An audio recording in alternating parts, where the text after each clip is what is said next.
How to be a great customer.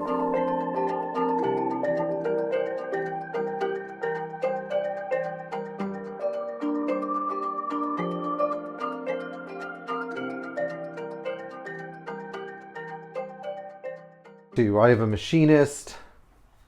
I also have a guy who does my tile work at my house. So I'm not like a jack of all trades or anything. In fact, when it comes to fixing other people's, like other stuff that's not a classic Mercedes, I'm really not that great. I've helped our plumbing guy put in a water heater before.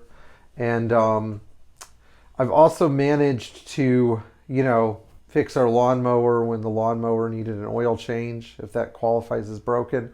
But generally, I find myself in the position of being a customer quite frequently.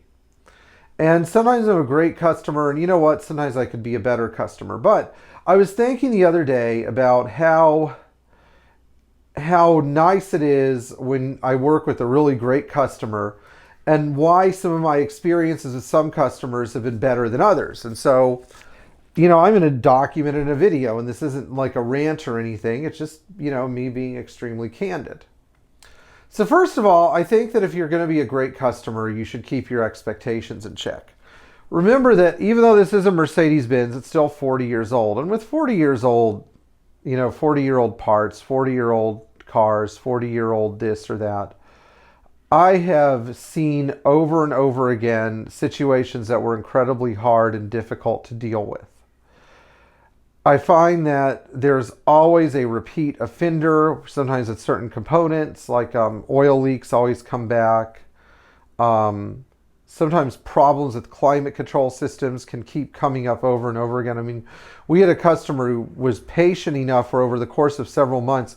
We ended up replacing his AC compressor not one but 4 times. Why do we have to do it so many times? Because the aftermarket condenser we used had a restriction, and it was causing pressures to build up at high RPMs and destroy the compressor. So, I'm just saying, happens sometimes. Now, one of the reasons that I bring up these experiences is because good customers, I think the defining attribute of a good customer is that they handle a difficult situation with patience and with understanding.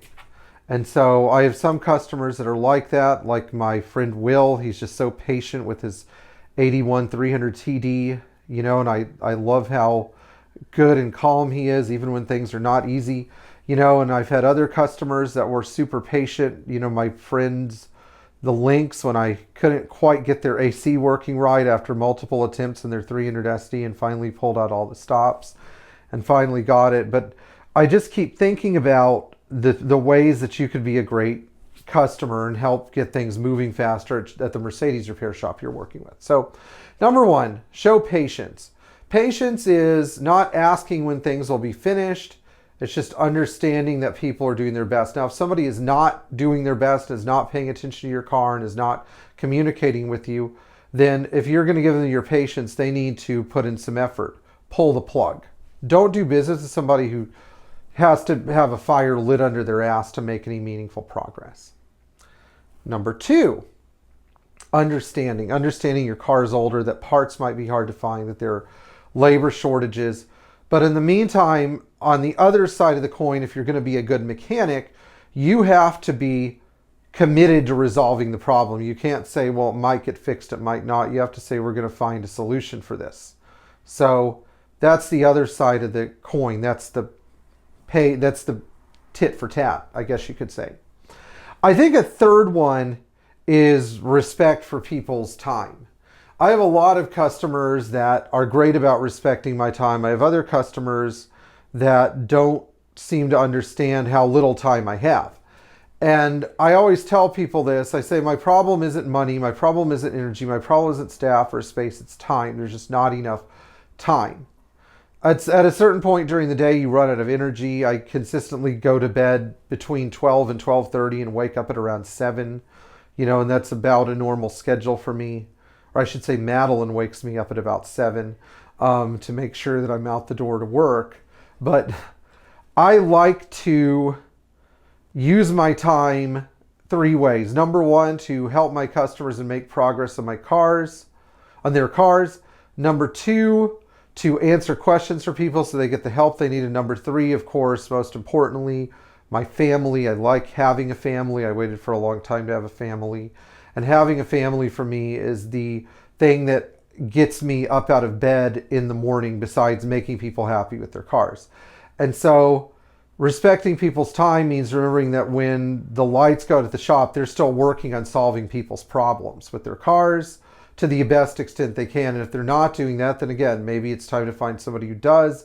But you also want to respect their time when they're with their family or whatever, you know, or doing the things that they enjoy doing. A fourth attribute that I think that all of us could benefit from is the, well, let me think here. How can I phrase this really well?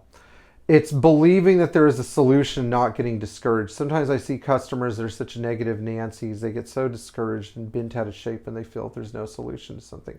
There is always a solution. It just always takes time, money, and patience. Those are the three keys to a solution. So you always have to believe in the solution. You can't believe that there's like a permanent problem. Anyway, be a great customer. Treat people with respect in regards to their time. Be patient, understanding, and be hopeful. And it always helps to do it with a smile on your face, like my friend Joe Morgan does, or you know, like Thomas does, and he waits for like 45 minutes to an hour and a half for me to come in here and do a video. So I will see you guys in the next video. Don't forget to like, share, subscribe, leave a thumbs up, and enjoy working on your Mercedes Benz or working with somebody who likes working on your Mercedes. And let me know if you're coming to Amelia Island. I'd love to meet you if I haven't, or see you if I have. See you around.